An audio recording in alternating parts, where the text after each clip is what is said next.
Nalgonda, Warangal, Khammam teacher MLC ఎన్నికల polling పై మరిన్ని details Shekhar అందిస్తారు. శేఖర్, పోలింగ్ పై అప్డేట్స్ ఏంటి?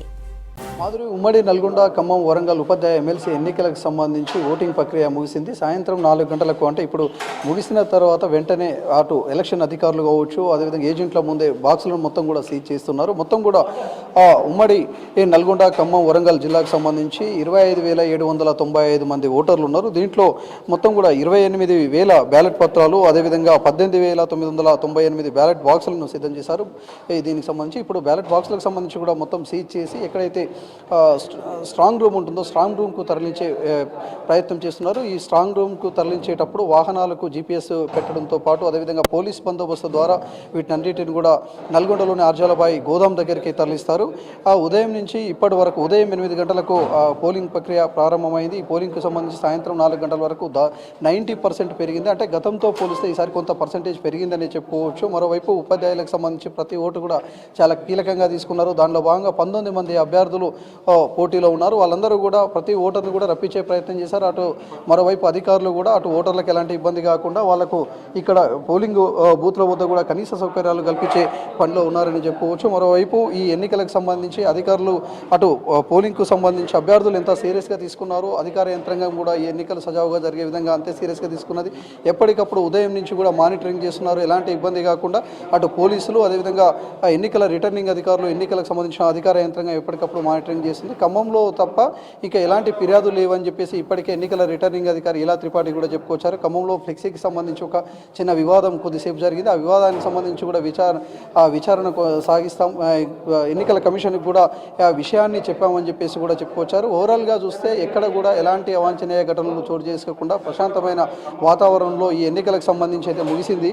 ఇక ఈ ఎన్నికలకు సంబంధించి మొత్తం కూడా 19 మంది అభ్యర్థులు ఉంటే ప్రధానంగా కూడా 5 అభ్యర్థులు ఎన్నికలకు సంబంధించి ప్రచారం చేశారు. పెద్ద ఎత్తున ఓటర్లను కలిశారు. ఓటర్లను కలిసి ప్రతి ఓటును కూడా కీలకంగా పరిగణించారు. వాళ్ళకు సంబంధించిన అనుబంధ సంఘాలు కావచ్చు, అనుబంధ సంస్థలు కావచ్చు, ప్రతి ఒక్కరు కూడా వాళ్ళ కోసం తిరగడము, ప్రతి ఇన్ఛార్జీలను కూడా ఏర్పాటు చేసుకున్నారు. 10 ఓట్లకు ఒకరు, 20 ఓట్లకు ఒకరు, ఇట్లా ఇన్ఛార్జీలను కూడా ఏర్పాటు చేసుకొని ప్రతి ఓటును కూడా చాలా కీలకంగా పరిగణిస్తూ గత 2 నెలల నుంచి కూడా చేశారు. అటు PRTU TS నుంచి శ్రీపాల్ రెడ్డి, అదేవిధంగా UTF నుంచి నర్సిరెడ్డి, అదేవిధంగా BC సంఘాల మద్దతు PRTUలో యాక్టివ్గా పనిచేసి మళ్ళీ అక్కడి నుంచి బయటకు వచ్చి ఇండిపెండెంట్గా పోటీ చేసిన పూల రవీందర్ తీన్మార్ మల్లన్న మద్దతుతోటి తను ఎన్నికల ప్రచారం చేశాడు. అదేవిధంగా సర్వోత్తం రెడ్డి BJP అభ్యర్థిగా పోటీ చేశాడు. మిగతా వాళ్ళందరూ కూడా 19 మందిలో సర్వోత్తం రెడ్డి మాత్రమే BJP పార్టీకి సంబంధించి బీఫామ్ తీసుకొని పార్టీ తరఫున పోటీ చేశారు. మిగతా వాళ్ళందరినీ కూడా స్వతంత్ర అభ్యర్థులుగా 18 మందిని అనుకోవచ్చు. దాంట్లో ఇప్పటి వరకు యాక్టివ్గా పనిచేసిన వాళ్ళు ప్రతి ఒక్కరు కూడా ఎవరికి వాళ్ళు వాళ్ళ గెలుపు ధీమాను వ్యక్తపరుస్తున్నారు. ఉదయం నుంచి కూడా ఈరోజు అన్ని ఉమ్మడి నల్గొండ, ఖమ్మం, వరంగల్ 3 జిల్లాలకు సంబంధించి కొత్తగా ఏర్పడ్డ 12 జిల్లాల్లో అన్ని పోలింగ్ కేంద్రాల్లో మ్యాక్సిమం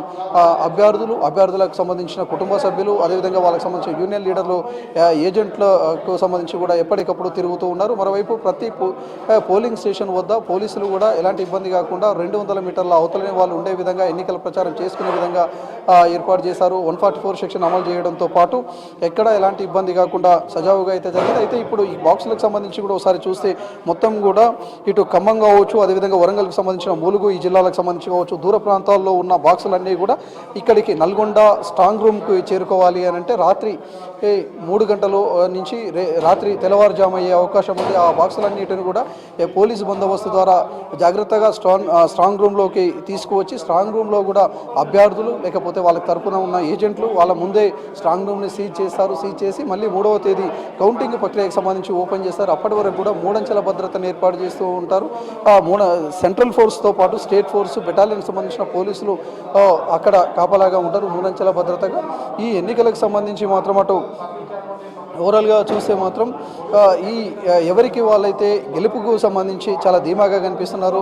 అటు సంఘాలకు సంబంధించిన వాళ్ళు కావచ్చు, అదేవిధంగా వివిధ BC సంఘాలకు సంబంధించిన నేతలు కావచ్చు, ఇక్కడ కూడా వాళ్ళు కూడా ఎక్కడ ఎలాంటి ఫిర్యాదులు అయితే చేయలేదు. ఎందుకంటే ఏర్పాట్లకు సంబంధించి ఎలాంటి ఇబ్బంది లేదు అని చెప్పేసి చెప్పుకొచ్చారు. అటు ఉపాధ్యాయులు కూడా ఈసారి పెద్ద ఎత్తున తమ ఓటక్కును వినియోగించుకున్నారు. ఓవరాల్గా చూస్తే ఒకసారి పురుషులకు సంబంధించి చూస్తే 25,797 మంది ఓటర్లు ఉంటే పురుషులకు సంబంధించి 15,400 83 మంది ఓటర్లు, మహిళలకు సంబంధించి 10,314 మంది ఓటర్లు ఉన్నట్లు తెలుస్తుంది. ఇక మొత్తం కూడా ఇందులో 200 పోలింగ్ స్టేషన్లను ఏర్పాటు చేస్తే సమస్యాత్మకంగా 26 పోలింగ్ కేంద్రాలను ఏర్పాటు చేశారు. ఇక 174 సాధారణ కేంద్రాలు ఉన్నాయి. ఏవైతే సమస్యాత్మక కేంద్రాలు ఉన్నాయో అక్కడ వెబ్ కెమెరాలను, సీసీ కెమెరాలను ఎప్పటికప్పుడు పరిశీలిస్తూ ఉన్నారు.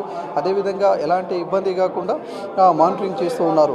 12 జిల్లాలకు సంబంధించిన కలెక్టర్లు, ఎస్పీలతో పాటు ఎన్నికల రిటర్నింగ్ అధికారి, అదేవిధంగా ఎలక్షన్ కమిషన్గా ఎప్పటికప్పుడు ఈ ఎన్నికల్ని మానిటరింగ్ చేస్తుంది. అయితే ఎవరి భవిష్యత్తు ఎలా ఉంది అని తేలేందుకు మళ్ళీ ఇంకా ఒక 5 రోజుల గడువు అయితే ఉంటుంది. 3వ తేదీ మళ్ళీ ఉదయం కౌంటింగ్ ప్రక్రియ ప్రారంభమవుతుంది. ఇప్పుడు ప్రస్తుతం మనము నల్గొండలోని నాగార్జున డిగ్రీ కళాశాలలో వాటిని సీజ్ చేసే బాక్సులన్నిటిని కూడా సీజ్ చేసే విజువల్స్ మనం చూడవచ్చు.